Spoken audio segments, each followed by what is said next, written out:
Assalamualaikum warahmatullahi wabarakatuh. Waalaikumsalam warahmatullahi Innal wabarakatuh. hamdalillah nahmaduhu wa nasta'inuhu wa nastaghfiruh wa na'udzu billahi min syururi anfusina wa min sayyiati a'malina. May yahdihillahu fala mudhillalah wa man yudlil fala hadiyalah.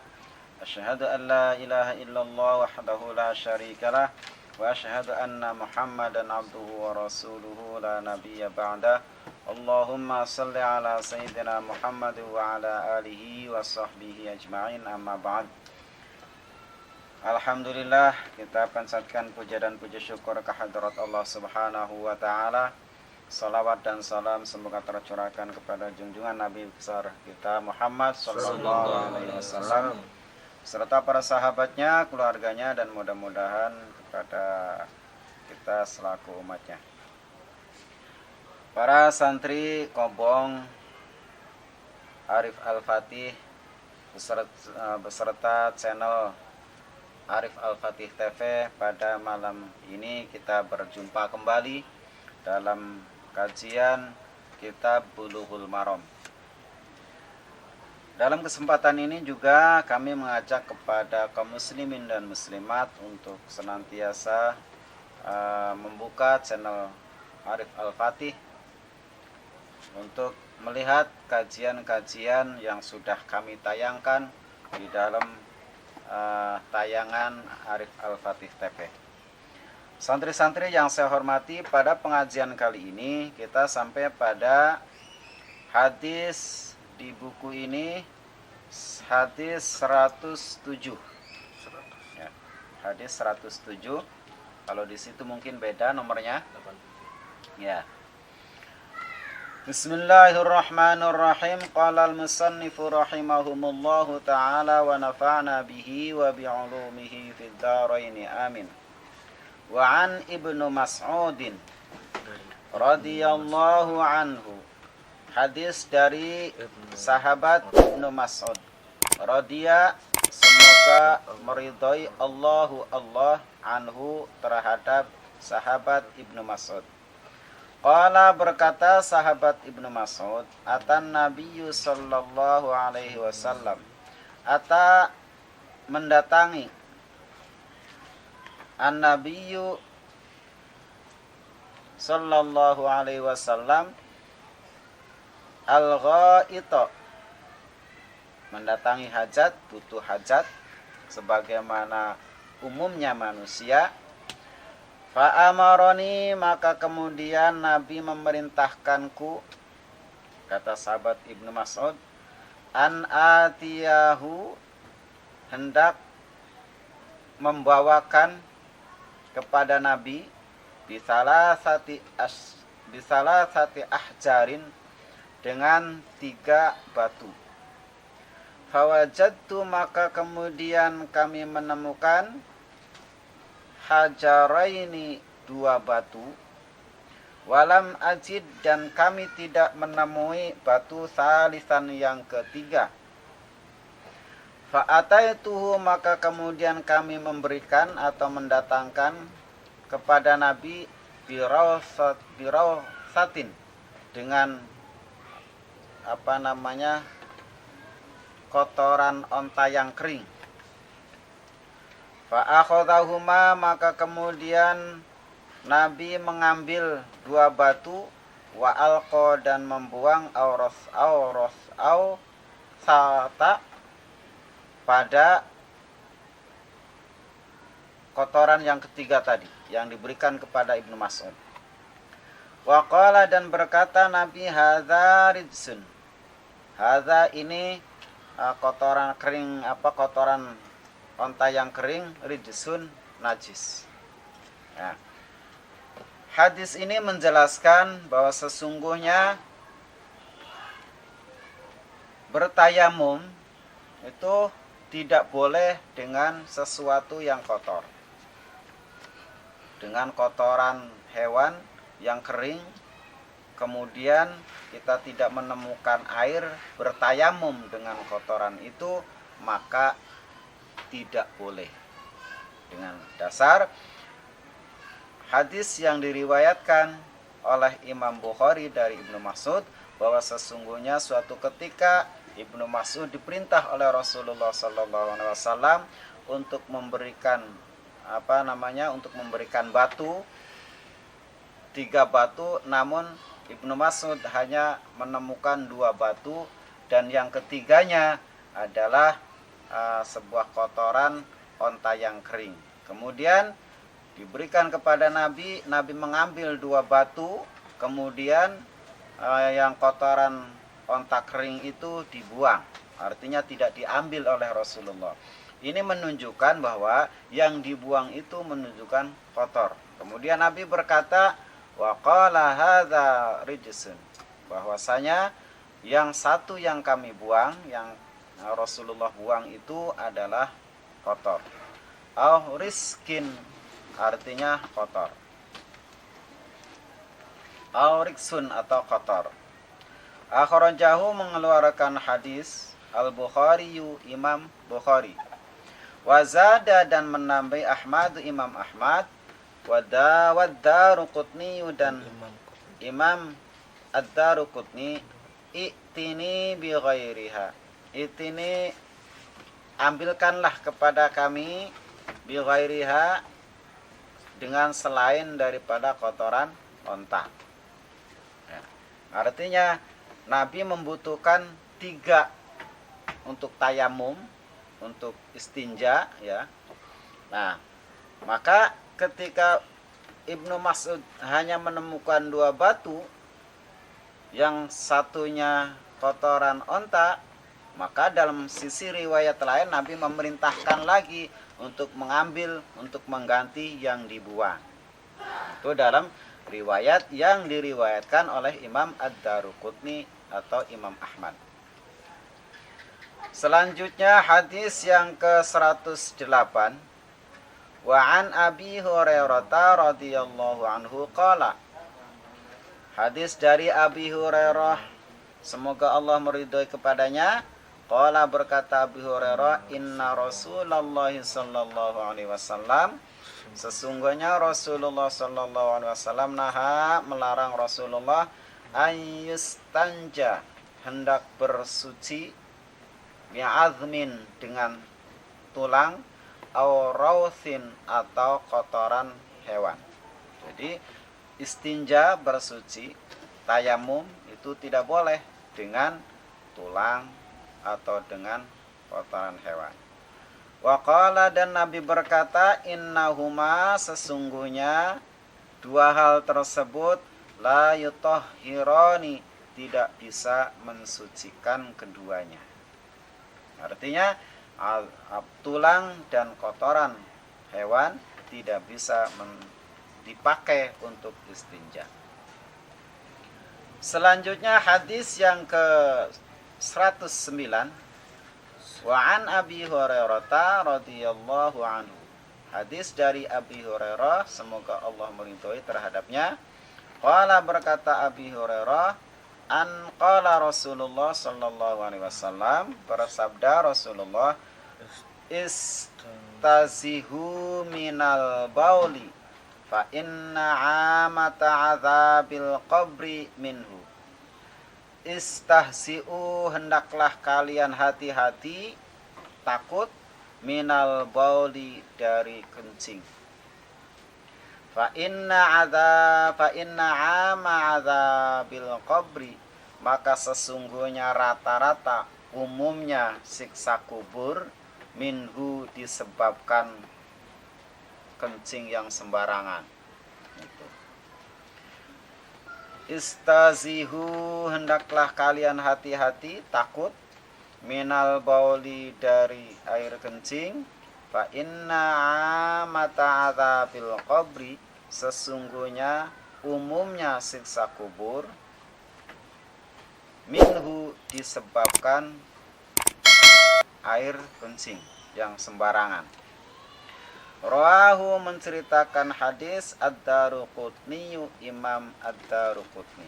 Nah, hadis ini menjelaskan tentang kita ketika buang air kecil harus hati-hati, jangan sembarangan gitu. Jangan sembarangan asal keluar aja, berdiri, nanti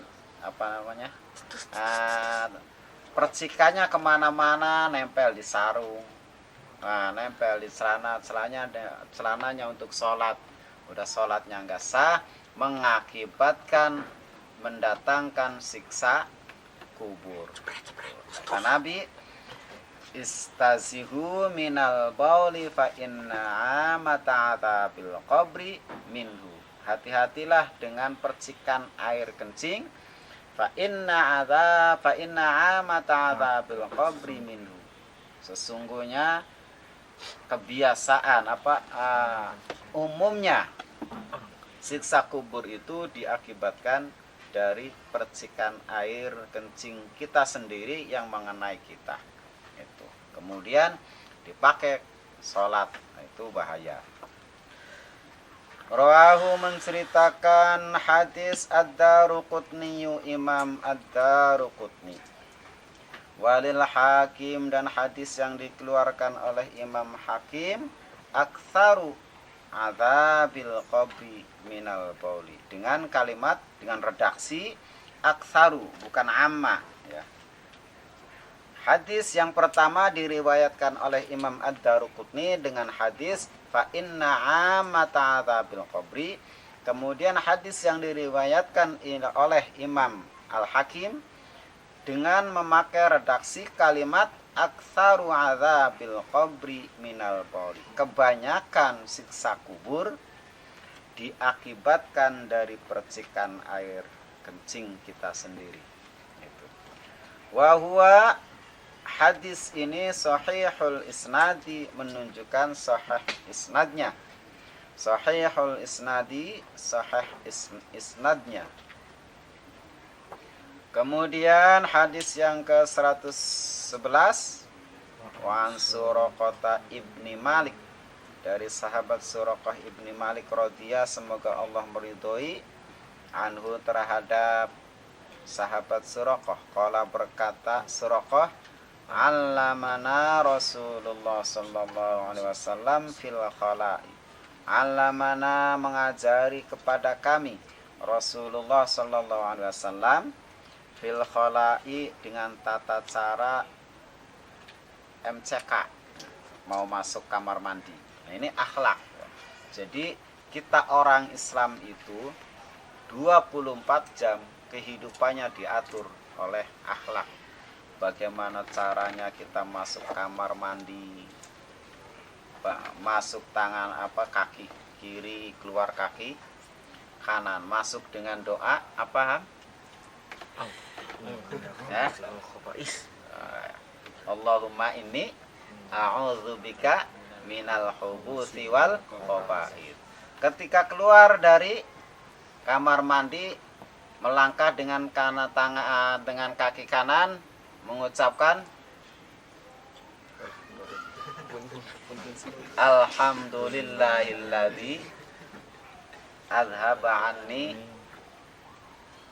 terus lupa. Nah, itu dia paling lumayan. Artinya apa? Ketika kita mengamalkan sesuatu yang diajarkan oleh Rasulullah kepada umatnya, ketika kita memakai, paling tidak kita mengurangi dosa, kan gitu. Kalau kurang dosanya, umpamanya kita masuk kamar mandi ada kesalahan, dengan doa itu bisa dikurangi dosanya. Lanjut, an naq'uda alal yusra, hendaklah kita duduk alal yusra, atas sebelah kiri. Wa nansiba, dan meluruskan al yumna, yang sebelah kanan. Gitu. Jadi lunggunya dengan sebelah kiri, kemudian meluruskan sebelah kanan. Gimana caranya? Tar prakteknya ya. Gitu. Rawahu al-Baihaqi bisanadin dhaifin. Hadis diriwayatkan oleh Imam Al-Baihaqi dengan sanad yang lemah.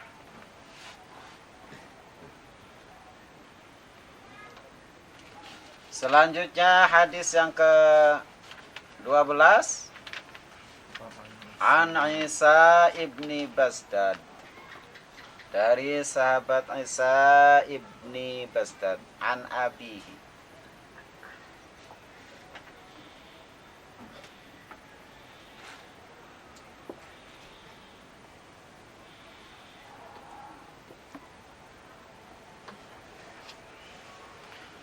wa an Isa, dan dari Isa ibni Basdad, an abihi, dari abihi, dari bapaknya, radhiya, semoga Allah meridhai, anhuma, terhadap keduanya, Isa dan bapaknya. Qala, berkata Isa, anna Rasulullah sallallahu alaihi wasallam, sesungguhnya Nabi sallallahu alaihi wasallam, qala, berkata Nabi, idza bala ahadukum, tatkala kalian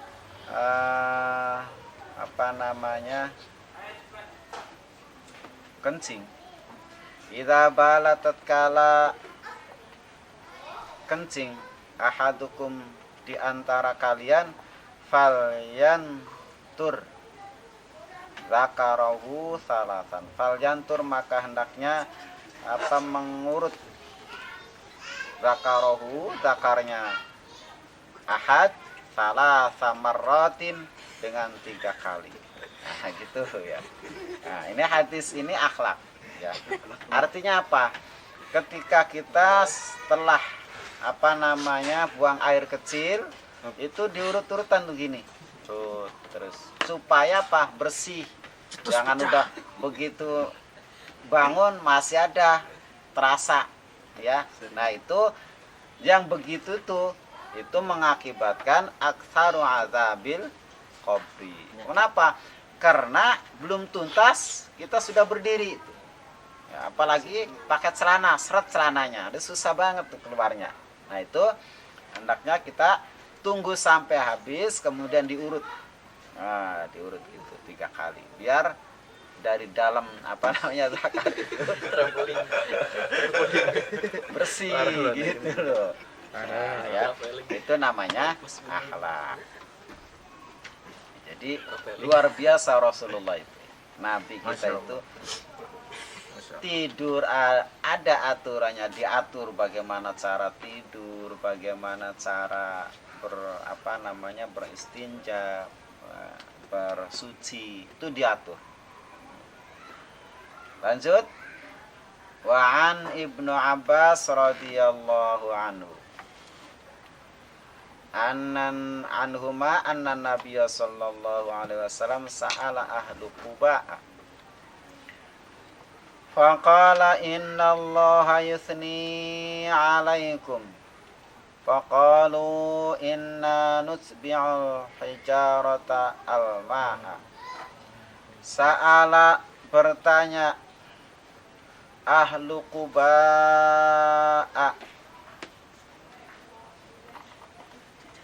Sa'ala, bertanya Nabi ahlu Quba kepada ahlu Quba, daerah dusun masyarakat Quba. Faqala, maka kemudian Nabi berkata, innallaha, sesungguhnya Allah, yuthni, memuji, alaikum, atas kalian. Faqalu, maka ia berkata, ahlu Quba, inna nutbi'ul hijaratal ma'a. Inna, sesungguhnya kami, kata ahlu Quba, masyarakat Quba, nutbi'u, mengikuti, al hijarata, maksudnya ketika setelah istinja dengan batu, kemudian setelah menemukan air dia lalu bersuci dengan air. Inna, sesungguhnya kami, nutbi'u, mengiringi. Ya.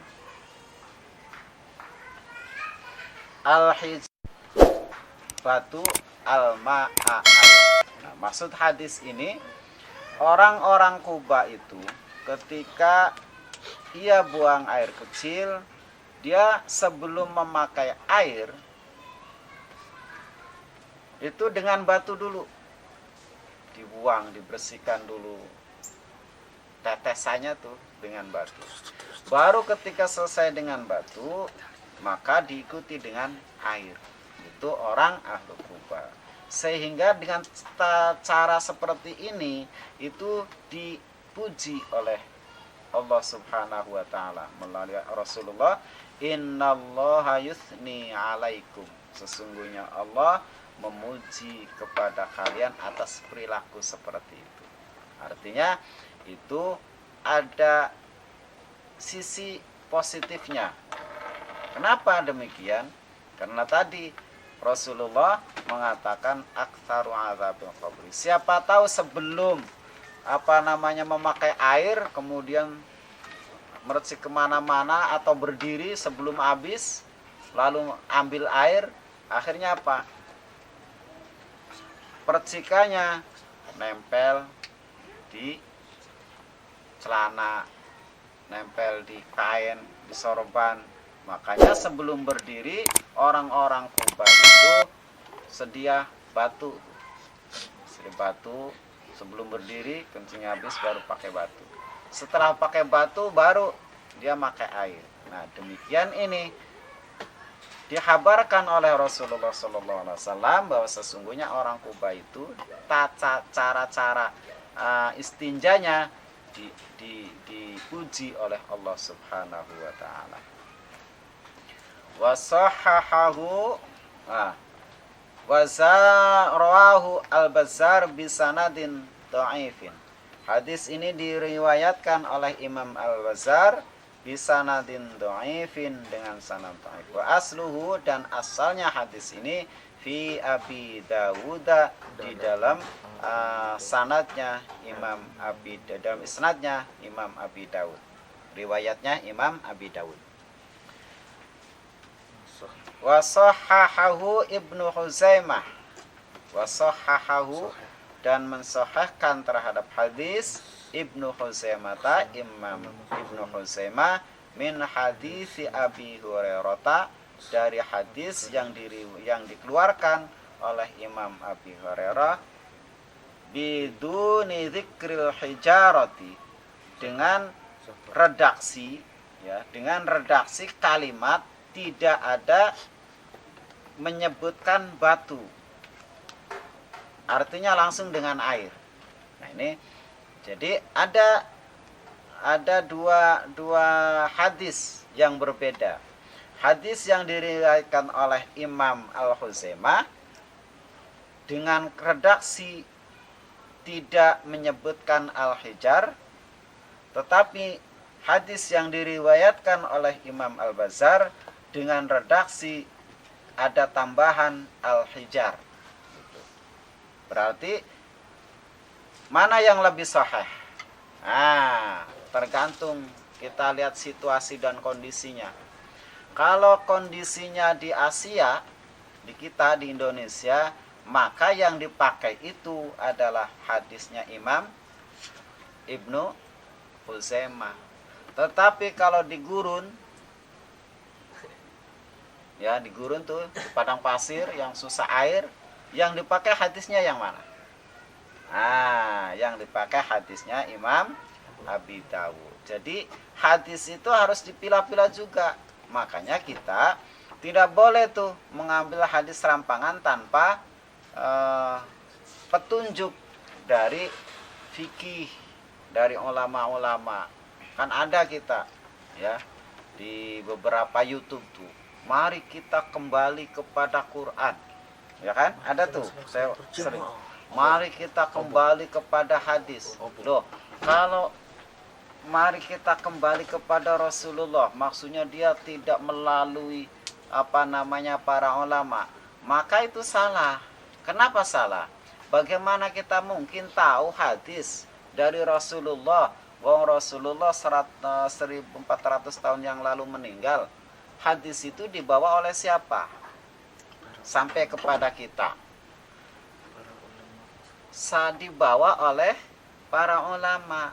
Maka jauh-jauh hari Rasulullah untuk memberikan legalitas ulama adalah dengan mengeluarkan hadisnya al-ulama warasatul anbiya. Sesungguhnya ulama itu pewaris para nabi. Pewaris Rasulullah adalah para ulama dengan sanad-sanadnya terus turun-temurun. Maka di dalam ilmu mustalahatul hadis, al-isnadu minaddin. Sanad itu bagian dari agama. Barang siapa yang mengambil hadis tanpa melalui bimbingan ulama, bimbingan sanad, maka orang itu dipastikan salah memahami hadis. Kaprah. Jadi salah kaprah, benar tidak lumrah.